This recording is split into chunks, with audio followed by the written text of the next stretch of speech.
So what's the mindset as you take this next step?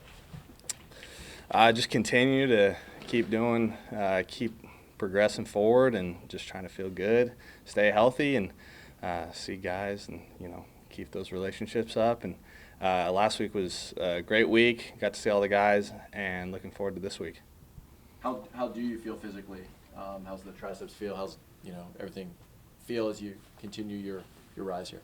It's felt great so far. I think the training staff, all the coaches, they've just done a tremendous job so far, and helped me feel right at home and get me back in the swing of things. So it's been great. What stood out to you about your week in Aberdeen, just in terms of the team there? From their team, yeah. Just they got a lot of good team chemistry going on. I love the way they approach every single day. It looks like they bring energy and are excited to be there and playing. And I think that just speaks volumes to obviously their record so far. And I think they're just going to continue to get better, and they definitely bring it. So great team, and I was glad to be a part of that. It's a group of guys here that you know a little bit better. Mm-hmm. Have you kind of had time yet to go into the clubhouse and say hi to these guys? Yeah. Haven't seen too many of the guys yet so far, but know definitely a lot more guys on this team than the Aberdeen team, which is, not to say that the Aberdeen team was awesome, because I got to meet a lot of the new guys, but definitely more familiar with the guys here, and looking forward to seeing some of the guys. You and Gunnar obviously I think you guys played in the Gulf Coast League together, and you guys were obviously at the alt-side together, but to get to be his teammate at an affiliate, what's that experience going to be like for you think? I'm looking forward to it. He was my first roommate down in Florida when we first got drafted, and we've just kind of had these fortunate opportunities to be with each other at the alt-site and whatnot. So first time that we're going to be in a real lineup together, I think. So looking forward to it, and it's going to be fun. I believe when Michael Ice was talking about this rehab assignment and this journey you were going to be on through getting back to Norfolk, it was described as you'd be in the mix when you felt like yourself again. How close to yourself do you feel, and how and what does that mean to you? I mean, I'm just trying to stay focused, stay on the path, and continue to just try and feel healthy, and results come as they may. So just focusing on being here with this team right now. How hard is that? To stay focused, to stay in the moment? I think it makes it easier when you got guys around you that you know and support you, and are true friends and teammates. So that definitely makes it a lot easier, as opposed to coming in new in 2019 and just not knowing anyone. So definitely a lot easier now than it would have been 2 years ago. But yeah. Is it, from a catching side, is it difficult at all to go from a completely different pitching staff down there to learning a new pitching staff here and working your way up? Yeah, it's definitely a little uncomfortable when you first get out there and they throw a reliever that you haven't caught before, and you're like, okay, let's go. But it's the best kind of uncomfortable, because you get to work through it, and once you get to know the guys, that feeling never comes back of not knowing them. So you kind of, I think I have a little better perspective now going into that, but a fun thing.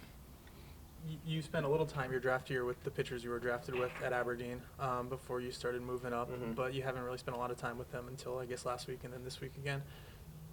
That group is one that hasn't played a lot of professional baseball because they had the COVID year and had to get built up differently last year. What do you make of that group of pitchers you came in with, and the likelihood that eventually everyone could be at Camden Yards together? Yeah, I think, like I said, I love the way that whole team is approaching their business on a day-to-day basis. They're they definitely have baseball minds and are just open to learning all the new things that the Orioles have to offer as far as the pitching structure and attack plan goes. So I think that they have a great mind for it. They got great stuff, as I saw last week, and I'm just hoping that all those guys have an opportunity to continue to grow, get better, and because they're just great people as well. And I think that that's really what you want to be surrounded by at the end of the day. And it's also fortunate that they have electric stuff, so it's good. How standardized is, so you come to a new affiliate, is the system you're working on the same? Does everything feel the same if you're looking at stats, pitching plans, data, stuff like that? I think the coaching staff and the front office has done a great job of really trying to make it organized across all levels. And I know last year going from Bowie to Norfolk, it made the transition a lot easier, and I can see in high A that they're doing the same thing. So I know across those levels, it's definitely going to be easier for guys to go up and down and whatnot. So It's kind of a separate question, but have you ever worked with the electronic system of putting in pitches before? we went over it in spring training, but have not got to experience it in game yet, just because with the injury and whatnot. What was your experience with it like? I mean, I got to see it in game just to kind of see how it's used really. But the idea of it is obviously there's a reason that guys are using it in the big league. So I'm looking forward to trying it out. How much attention do you pay to what's happening with the big league club?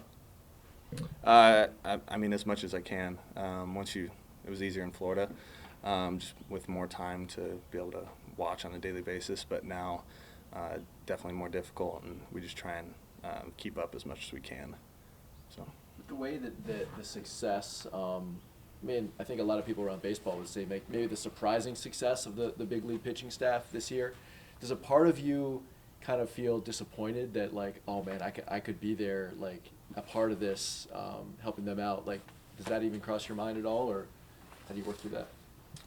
yeah, I think, well, the ultimate goal is to be in the big leagues, and so obviously there's a part of you that wants to be there and wants to be there as soon as possible. But kind of just like I was saying earlier, just got to stay present and stay where you're at the moment, and enjoy those moments leading up to wherever you go. And I think, like I said, just fortunate to be able to be here now, be healthy, and be playing.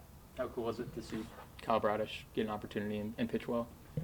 I mean, it's awesome. Being able to catch him last year and at the outside, and just seeing the development he's had and who he is as a person, and to now get his opportunity and go up there and compete has been awesome.